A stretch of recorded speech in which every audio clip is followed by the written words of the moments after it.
You are listening to the On the Blueline podcast, covering the National Hockey League and more hockey news.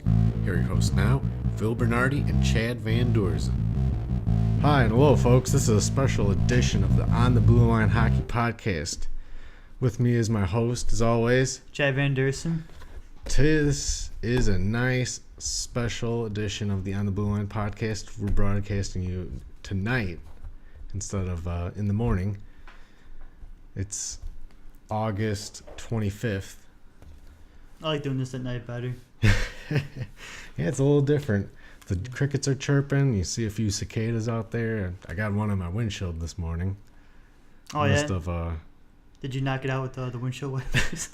Yeah, I gave them a little bit of the antifreeze first, though. Well, we're going to come to you with the Western Conference preview today. Last week we did the Eastern Conference. We caught a little bit of flack for it. But... Oh, yeah. that one guy from Quebec. But, sorry, Quebec. Not all Quebecois are bad people. But no. We had one guy get on us particularly hard. So, with the Western Conference, let's just go right down the line of who finished first to last. And our last team will be Vegas, because they obviously didn't finish last year. Yeah, let's start. All right. So, our first two teams, Colorado. I mean, not Colorado. That's the opposite end of the spectrum.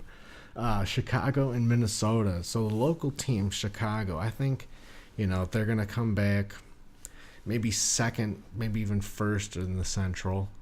How far in the playoffs they'll go is, I guess, a determination of how their roster will hold up over the year. Yeah, it's a big turnover. It's the first time Stan Bowman had turned over his roster without winning the Stanley Cup. Yeah, and I think it's been a bigger turnover even than before any of those years. Definitely. There's a lot of unknowns on this roster. Backup goalie Anton Forsberg. I think he'll do good. He can kind of have a few mental lapses here and there in a game. And we know from experience that Niemi never had those when he was a Hawk. He was a pillar of the team for their 2010 Stanley Cup victory.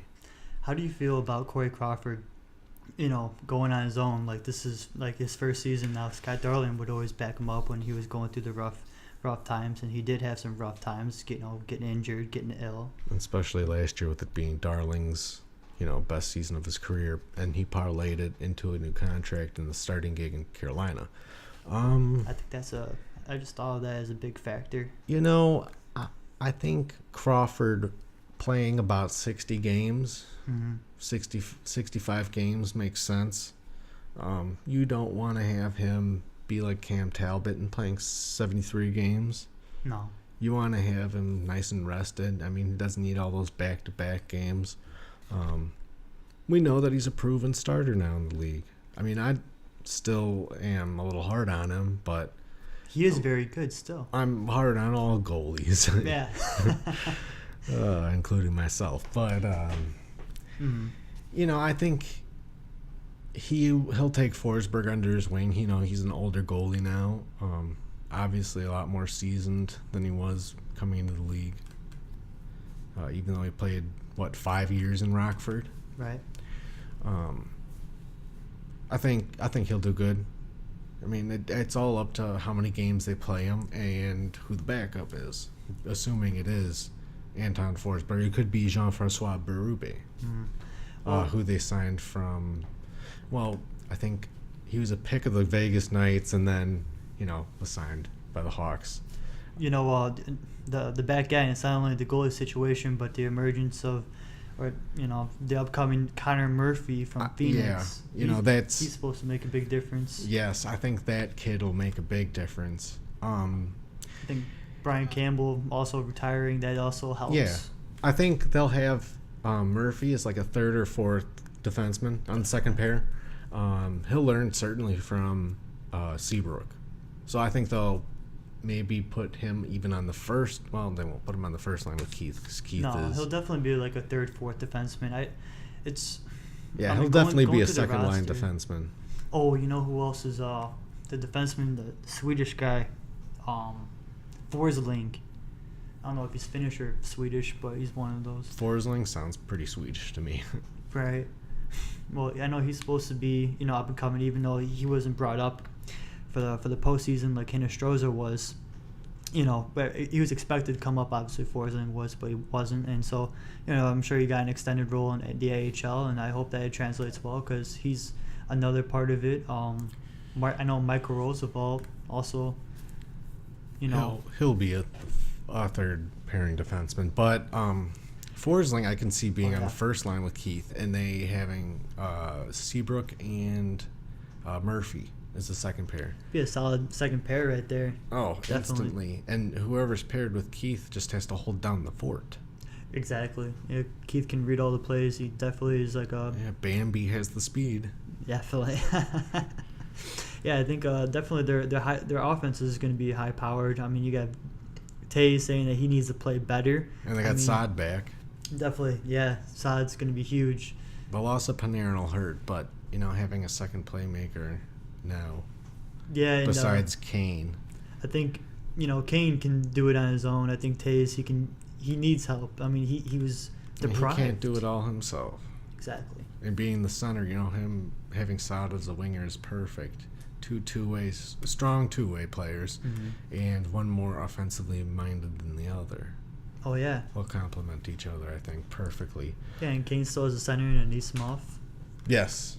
Who their winger will be is yet to be seen, especially with Marin Hossa now going down. Yes, and we got Patrick Sharp now. I mean, he's definitely going to be a third-line player. He might be on the second line with Kane, but... That's probably like a top-heavy night that Quenneville wants to set up then.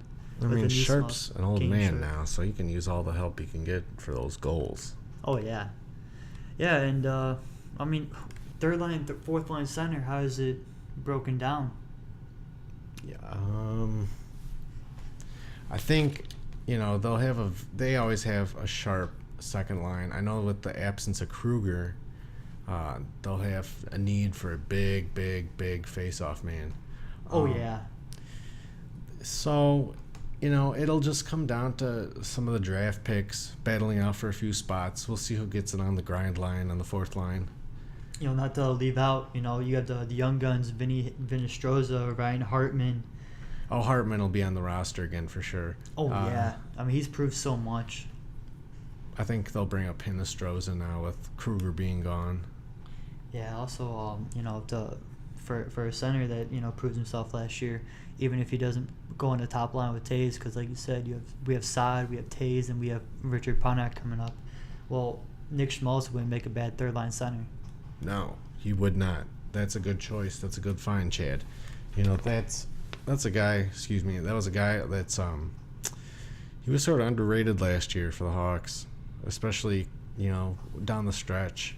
Definitely down the stretch, but I mean, when Tays was on that hot streak for February, Nick Schmaltz, the night against Minnesota Wild, he Nick Schmaltz came up big playmaker wise. Oh, most definitely. And speaking of Minnesota, that's our next team. They have a little bit worse odds than the Hawks. Hawks were 22-1 pick to win the Cup. Minnesota's 23-1. The one. But I think Dubnik's going to have a better year than he did last year. He had a really good year last year, but his playoffs, he was not very good. He had a lot of mental errors. Oh yeah. Their loss of the playoff rental, Hansel won't really be hurt, in my opinion. No, I don't think so with that either. They also lost Pominville. So we'll see how Minnesota responds this year, but I think they're still one of the top teams in the Central Division. Yeah, definitely. They have a really good defense with Scandella, Zumba, Mark Fane. Oh yeah, definitely. I mean, also named Jonas Brodin. Brodin was pretty good. Carlson Eck, I think, is a really good player. Yeah, also we can't leave out Ryan Suter on their back end. Yeah, him and Parise, those two big signings they had a couple summers ago.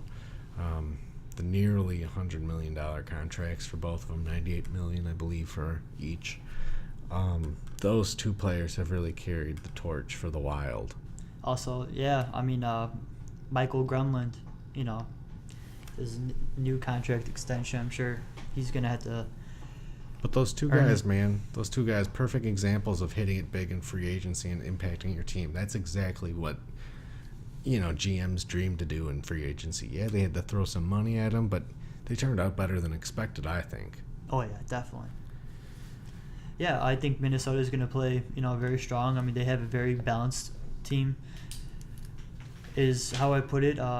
Do I see them doing the same thing, getting past, getting to the second round and saying, hey, we're going to go golfing? Yeah, I mean, that's basically the team that they have. They need to go past 2 rounds, I think, for their season to be considered a success. But we'll see how they turn out.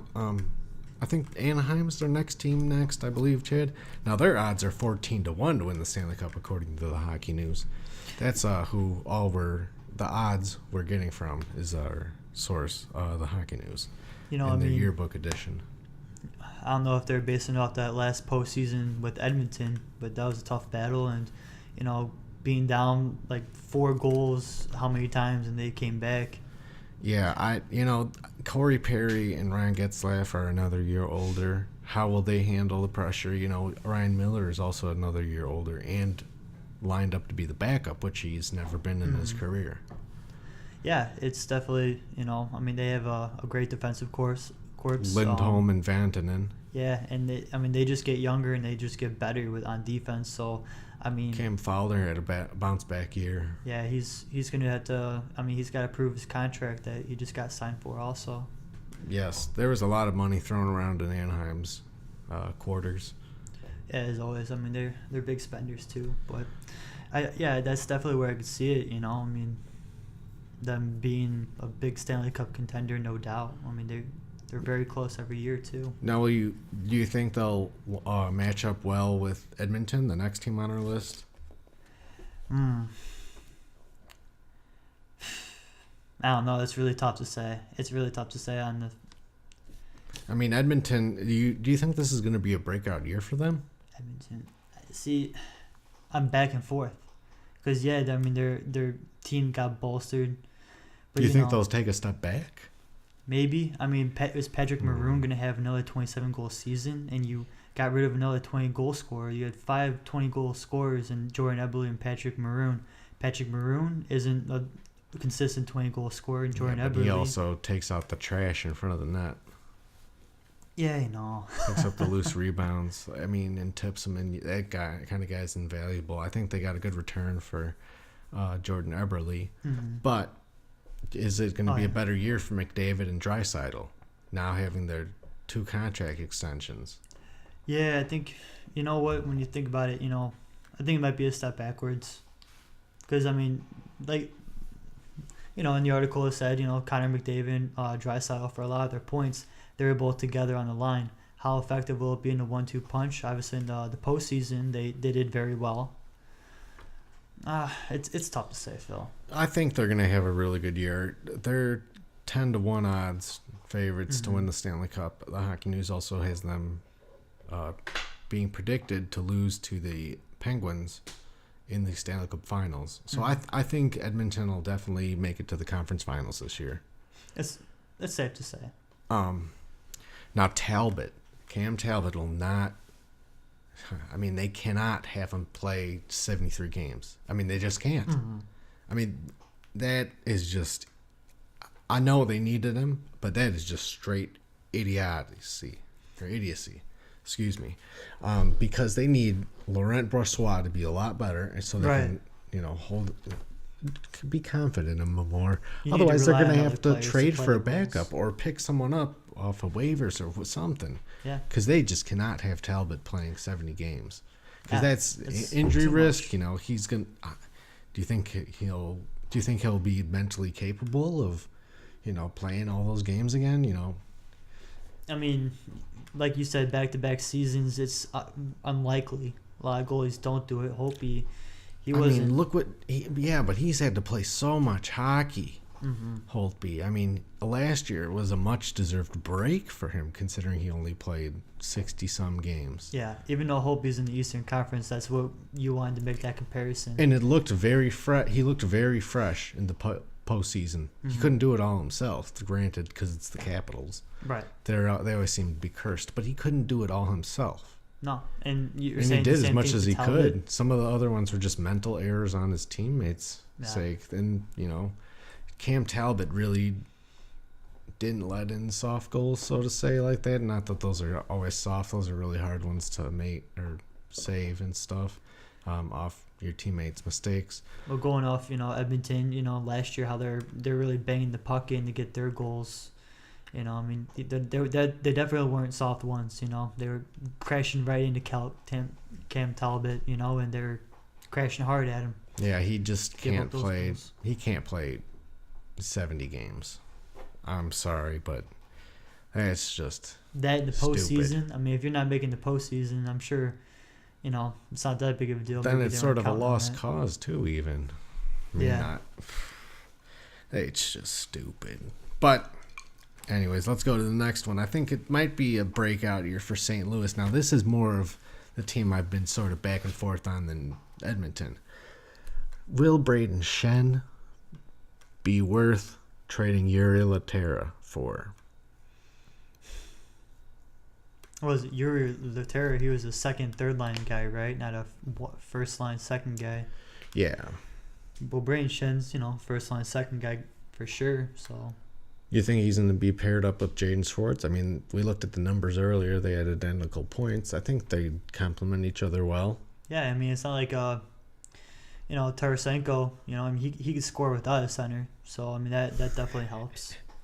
I mean, Yeah. he's probably the best 5-on-5 single goal scorer, in the league. Most of his goals they don't have to be assisted. So I definitely could see that, Phil.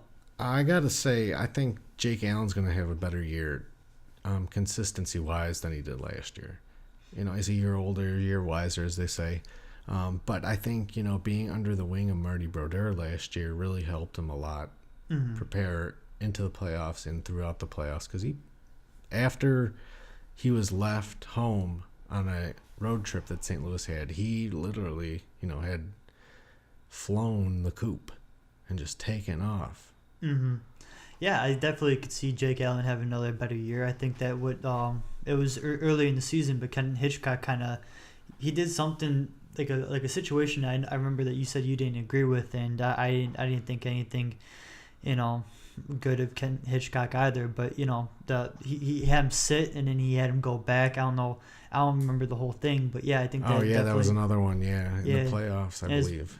Mike Yeo came back, took over the job and everything. I mean, he put in a new system, and definitely, it was more to protect Jake Allen and also benefit him, and I wouldn't take anything away from it. I think they should continue going the path that they're going this year, and hopefully they have a good first half and second half and head to the playoffs. Yeah, I think they'll make the playoffs now. Winning a round or two Definitely. again, that remains to be seen. But Allen had a great year and helped backstop him. They recently signed Parenko to a contract extension. I think they have their defense solidly locked up for the years to come because Pietrangelo is amazing. Yes, he's definitely a good leader too. I mean, I'd say he's a top 10 defenseman in the league. Oh yeah. I mean, that's without question. That was pretty easy for you to answer. Yeah, their depth is also like a big is going to be a big part of why they're going to be their depth is a big compliment to the top six forwards, which is that's supposed to be the big deal. I would say they are proverbially loaded. Yes. But the next team, San Jose, their depth is really going to have to help them out this year. Oh yeah, because they lost Joe Thornton and Patrick Marleau. Now they lost Marlowe. Joe Thornton came Joe back Thornton on a came one-year contract extension, but he was I mean, he 6, played 7 on goals. he played on the torn MCL and ACL in the same knee. Oh wow, yeah, that's definitely those are all minor setbacks. I mean, their quick rebuild kind of vanished pretty fast. So Well, yeah, surgery helped him out over the summer, but that playing through Like that that one. in the playoffs, whew. yeah, it definitely It's disappointing because I've always been a big fan of Joe Thornton. I'm sorry to see Patrick Marleau go. I mean, I'm a fan Yeah, of. it's weird seeing Marlowe on a new team, Yeah. even in the headlines. Oh, I know. It's just so awkward to not see him as a Shark. But I think Martin Jones will have a good year again. Definitely. He's turned out to be a nice starter for them. A great choice or a trade. Excuse me. Yeah, they have great talents, but I mean their talent doesn't go in offense. Is it going to be defense. consistent? It's not consistent, right? It doesn't go along with the whole package that you need to win the Stanley Cup. Speaking of winning the Stanley Cups, Calgary's odds are better than San Jose's. Do you think Calgary is worth the 20-1 odds on to win the Stanley Cup? I mean, Monahan and Gaudreau, they upped their goaltenders from Elliott to Mike Smith. Yeah, I mean, Giordano's their top D man. I can see them having like the same type of year. I hope they aren't swept in the playoffs. Yeah, exactly. But I think they'll make it. Yeah, I think they'll make it for sure. I think. Now their goalies, Mike Smith and Chad Johnson, Mike Smith Hutchinson. and I forget who their backup is, but his mind escapes me. I don't think they'll have. I don't think they'll have a problem with it. No, I mean, I think it's obviously an improvement over Elliott. I believe Brian Elliott is completely inconsistent. You think he's done? Well, he's the definition of inconsistent.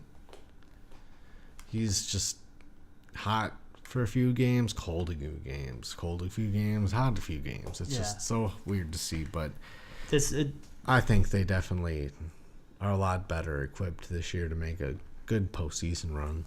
Yeah, I'd like to see Mike Smith be another comeback kid. Have him come back and. He did have a good season last year. He was parlayed it into a better year or better situation. It was kind of weird to see him go out of Phoenix, especially the way he did, taking some shots over at Phoenix and saying that he had some better players to now pass to. Burn. Yeah. Hey. He just took a torch and went. But I think Nashville will make the playoffs again. I don't know if they'll necessarily make it to the finals, but they have them at 13-1 odds to win the cup. They lost James Neal. Yeah, you and I were just thinking James Neal. Yeah, the real deal. James Neal's gone. He's in also Vegas. Mike Fisher. Yeah, Mike Fisher retired. Yep. He's enjoying the rest of his life with Carrie Fisher, so. More power to him, man. He's one lucky fella. Whoop, whoop. But, I don't know about this 13-1 odds. I think they'll win maybe 2 rounds, maybe make the conference finals. Yeah, I mean, I can see him being bounced out in round 2, to be honest. Yeah, I mean, with the number 1 defense, Patrick Rene is 1 year older. Everyone's a year older. I mean, that's all really what happened. Plus, you've seen a little experience with the depth players. I mean, you see them with the skill they have to possess to be able to. Ryan Ellis. Yeah, Ryan Ellis. Yes, the guy definitely has developed. I mean, we can go on with that defensive. And he's list. a small defenseman too. I think he's under 6 foot. Yeah, you got Martius Ekholm, 6'3".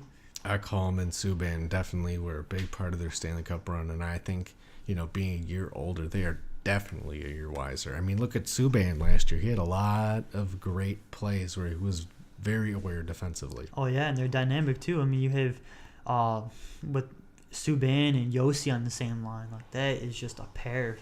Yeah, that's literally one of the top 3 pairs I bet in the league. Yeah. I will bet $50 on it.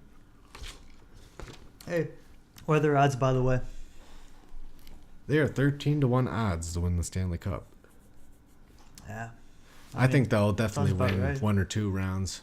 But, I mean, if they can make it back, more power to them, man. It was a blast watching them in the playoffs. It was. And, they had a slow season last year. So, I mean, this year they're going to be a team to watch out for. I wonder if they're one of the teams that maybe gets swapped out, too. But, I mean, if you say second round, I could see that. But I can also I can't see them win the Stanley Cup. Yeah.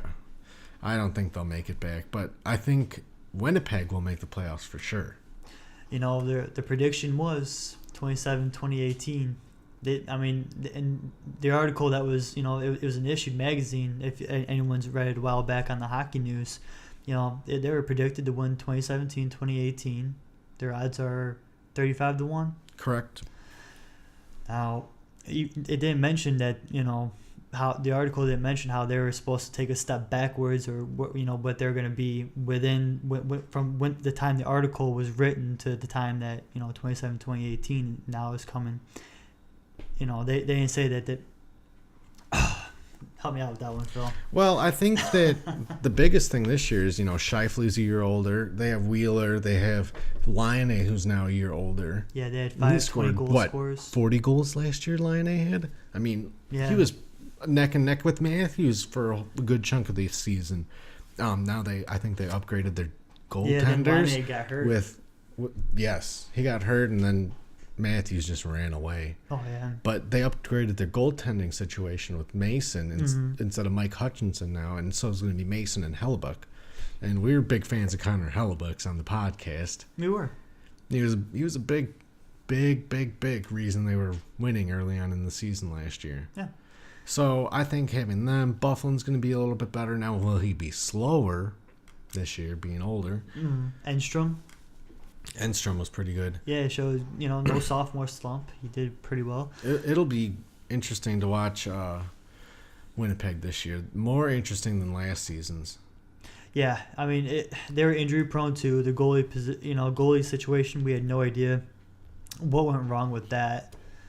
But anyway, it was like a 3-headed toilet beast. Pavlik, Hellebuck, and Hutchinson didn't do well at all last year in the second half. No, but they had the offense, that was for sure. Yeah, they just didn't have the defense.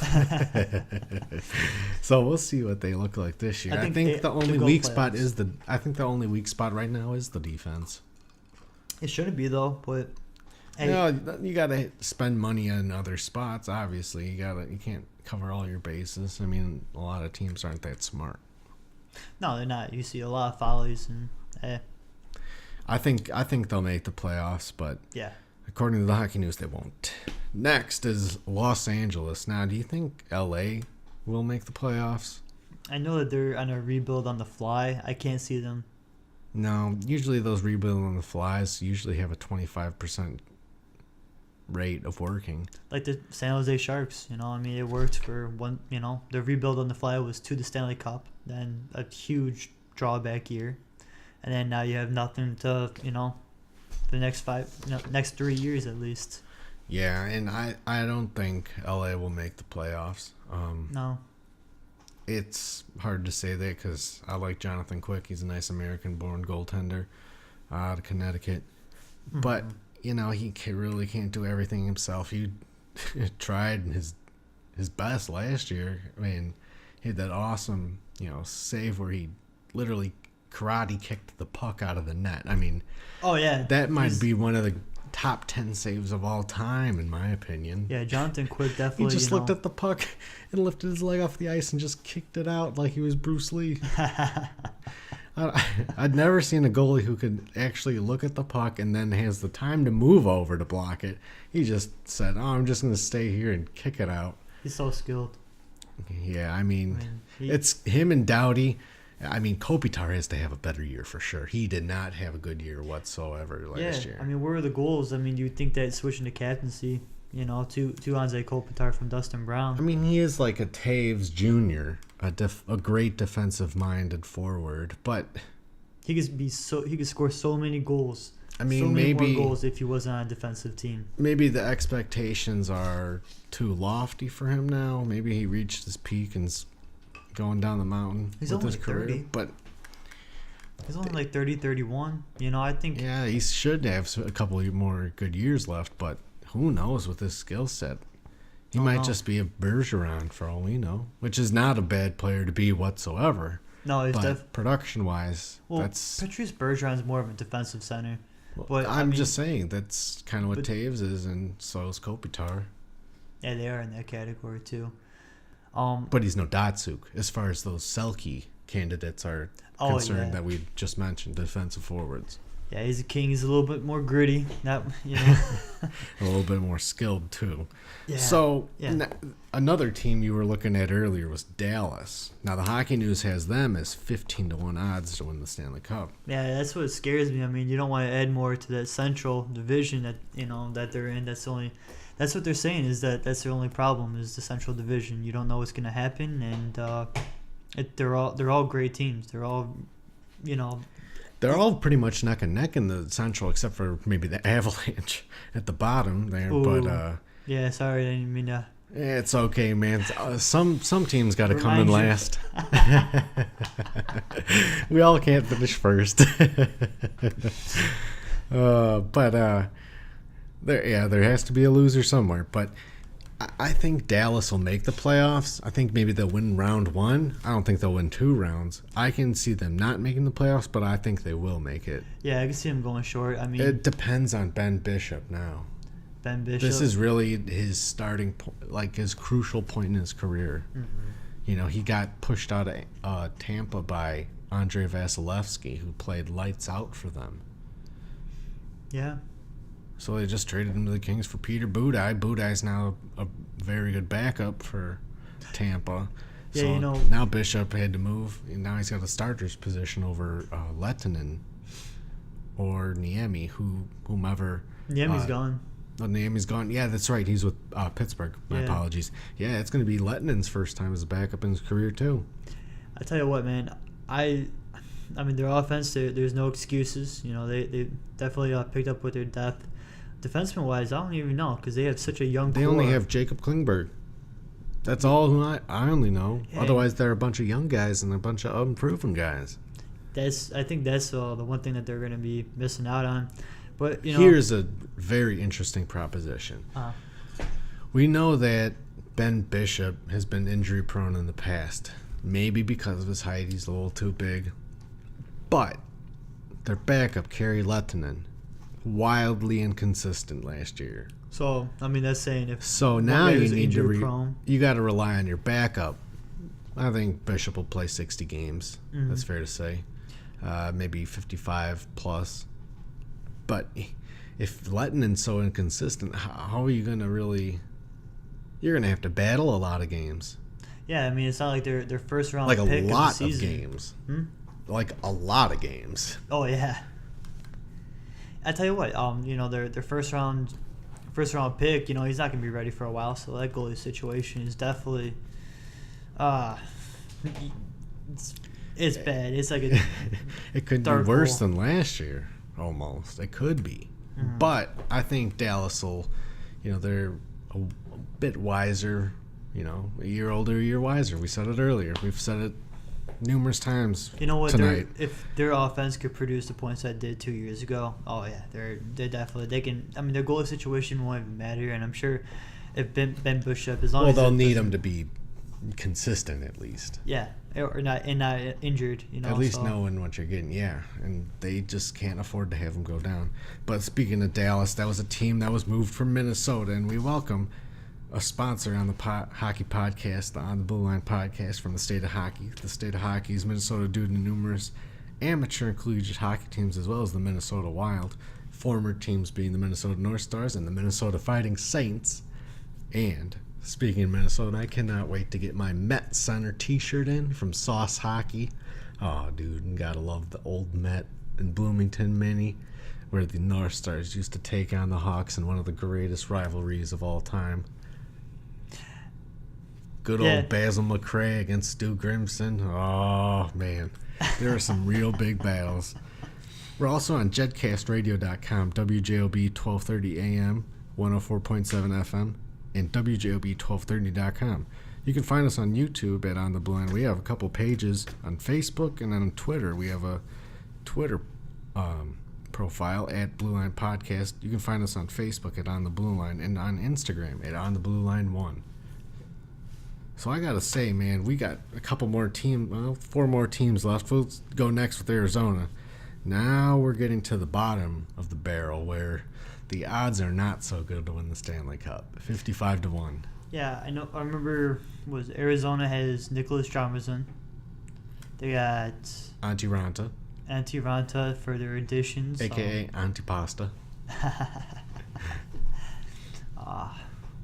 Who else do they? They got Max Domi, Anthony Duclair, who they're going to have big bounce back years if they're going to be well. Yeah, especially Duclair.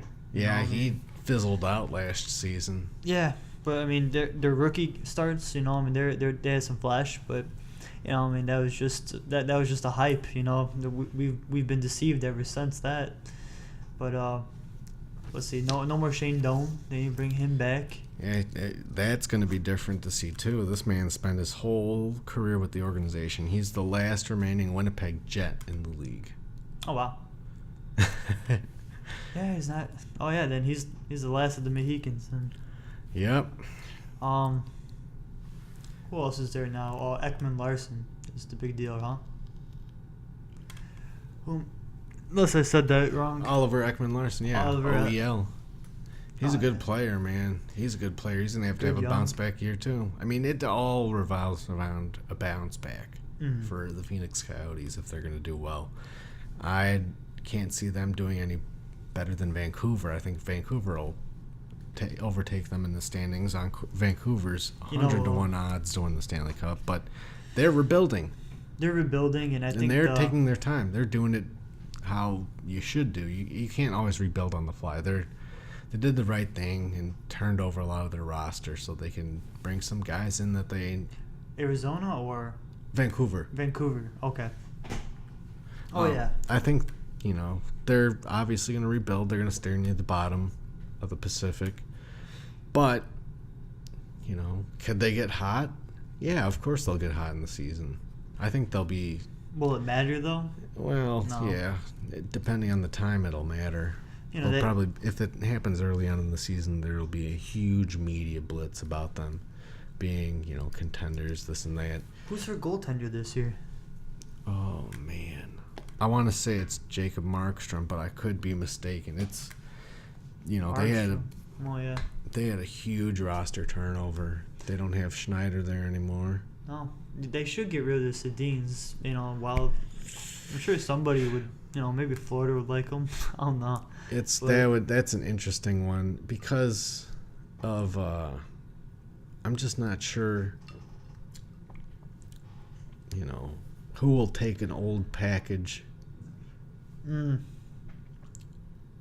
don't know. Maybe a team that's not going to make the playoffs, maybe they could do something in the middle of the season, and they're definitely interesting to watch. They're the two players that you watch if you're going to learn a cycle, that's for sure. So, I also like, they have a young defensive core, and Bo Horvat is literally the big standout on their roster right now, in my opinion. Yeah, they're definitely going to have to build the team around him. There's a lot of names that I don't even want to try to memorize yet because I don't think that they're anything big yet, eventually they're going to turn it around, but Vancouver's no go for the playoffs. So, speaking of a no-go for the playoffs, Colorado's a no-go. I just can't see my team making it. They definitely are in the rebuild process, and I don't think they're doing that right even. I don't think they're doing it right either. It doesn't help their situation out that Will Butcher doesn't want to sign with them, but we just saw that guy from Harvard go there. Yeah, they're stacked on centers. Like they're really that's definitely like their strength, but you're missing out on your wingers. Yes. We have McKinnon, Landeskog, and Duchesne who are trying to move. Yeah, the thing is, I've all we those got rid players. of Calvin Pickard and got Jonathan Bernier, so our goaltenders aren't too bad. Varlamov and Bernier. Our defense is decent with Zadorov. He's a nice, big 6'5" defenseman that can skate like the wind. Yeah, Eric Johnson from Minnesota. Yeah, he's a really good player. Yeah, they definitely have like pieces, but not the forwards. You need to have forwards in order to score goals in this league. I want to say Nathan McKinnon now. If he's a playmaking winger, but he's only like he doesn't he doesn't seem to pass the puck. Like he'll literally skate that puck out from the blue line to the next blue line, cross, and not one pass. You know, he's got a lot of speed and all that stuff, but I'd really trade him away. He's got vision. You know? He can't. Sometimes he just refuses to pass the puck. I don't know if it's a team situation. I don't know. I mean, Joe Sakic has his hands full for this upcoming year. Yeah, especially a team that doesn't want to pay nobody, and you know you have so many stars, and it's like you gotta keep somebody. Eventually you're gonna have to learn how to spend. He's gonna have to be allowed to make the tough decisions and start spending the money, because if you don't do that, you can't lock players in. You have so much skill, but the talent's all around at different times. You know, one year you got. You know, your player, let's say you sign him to a 7-year contract, you have nobody to help him to that last year, then you got to get rid of him. And yeah, it's just the roster turnover has been wildly ridiculous, to be honest.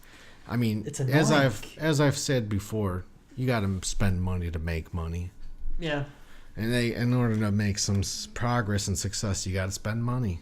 It's annoying how good Colorado could be. Yeah, I mean, like you said, the pieces are there. Bednar had his hands full. You know, Patrick Waugh's sudden retirement from coaching. Oh yeah. And then Bednar only comes in and has a month to work with the guys or less. Now, a team that really is going to start the building process is the Vegas Golden Knights, and their odds are 200-1 to make the playoffs, or to win the Stanley Cup, I should say. Yeah, I think they're going to be exciting to watch. I think that's the way they're going to be made. I mean, they're playing. It will be exciting. I mean, this is the first time there's really been an expansion team since Columbus. Yeah. I think that was 2002. Yeah. I mean, it's been 15 years. We're only at 31 teams, so there's one more coming. Wow. I think it'll be Quebec City. Kansas City. Okay. I mean, Seattle's also an option out there too. I just don't think Quebec. Oh, don't even get on this again, Chad. But getting back to Vegas, I think Quebec's a great city, I heard. Vegas has a great goaltender in Fleury. I mean, what a way to start off. Him and Picard as their goaltenders. That's such a way to start off your roster. I mean, they got a lot of good forwards from Florida. Yeah, they have a lot of experienced defensemen. You know, you have, Mathot, Garrison. Yeah. I mean, they got a good roster. I mean, for an expansion team at least. Yeah, I mean, I don't think they drafted particularly well. I think they could, but they definitely drafted for the future. That's for sure. Yes, yeah. And looking at their first season, you got to look towards the future. I agree. I think that. I mean, that's all I have to say, really. Yeah, I don't have any much more either on any of these teams. Do you? No. I think we covered it, and there was one more thing you wanted to say about the Blackhawks, so that defenseman from Edina, yeah, Luke Snugerud. He looked like an interesting prospect. I got a lot of love for Edina up there in Minnesota. Yeah, I remember you had to mention that, so. I gotta also say, the Hawks got a couple more hometown guys. Tommy Wingles. Is Tommy Wingles? He's hometown? Yep. Yeah, I know he's Hayden's hurt. going to be back. Huh? And Hayden's back. Oh, yeah, that's another guy in this roster that we didn't name. So a lot of Hartman, Hinestroza. Guys that are familiar to the area on the Blackhawks. It's pretty cool. He's east side, though, right? I think he's like Connecticut, maybe. Yeah, he's the East Coast, I believe. Yeah. Yeah, but, I mean... We want to wish everybody a great Labor Day. We won't be here with you next week on September 1st. No. But please be safe over Labor Day. It's going to be crazy out there with everyone driving and it being a holiday after all. Yeah, get gas early because they're going to jack up the gas. Yeah, exactly. I know I will be filling up my tank maybe Wednesday or Thursday before the weekend rush. I got to do that Monday. Yeah, there's a lot of things I got to get done before this week, Labor Day weekend, including you guys out there, folks. And thank you again for listening to the On the Blue Line podcast. For my host, Chad Vanderson. My name is Phil Bernardi, and we love coming to you from On the Blue Line here in my kitchen. Dining room. It's sometimes funny to think this is our studio, but it sounds great. Yeah. other than that, It feels like a studio. Oh, yeah, after all these weeks of broadcasting, it's definitely felt like home to us. But hopefully I'll get my office together so we can start podcasting there and maybe bring you guys some video feeds. Still waiting, man. I know you are. The engineer behind the glass is giving me the stink eye. Oh, wait, that's me. Sorry about that, Chip. But as for myself, for Bernardi, and my co-host, Chad Van Dersen, we just want to say thank you again for listening, and be safe over the Labor Day weekend. You know, it can be pretty crazy, and we just can't wait for hockey to start. I know there's only 41 nights left. 40 nights left, I think, now, after tonight's. So we both are ready for the season to start. We're so antsy. I'm ready. Thank you again, folks, for tuning into the On the Blue Line podcast.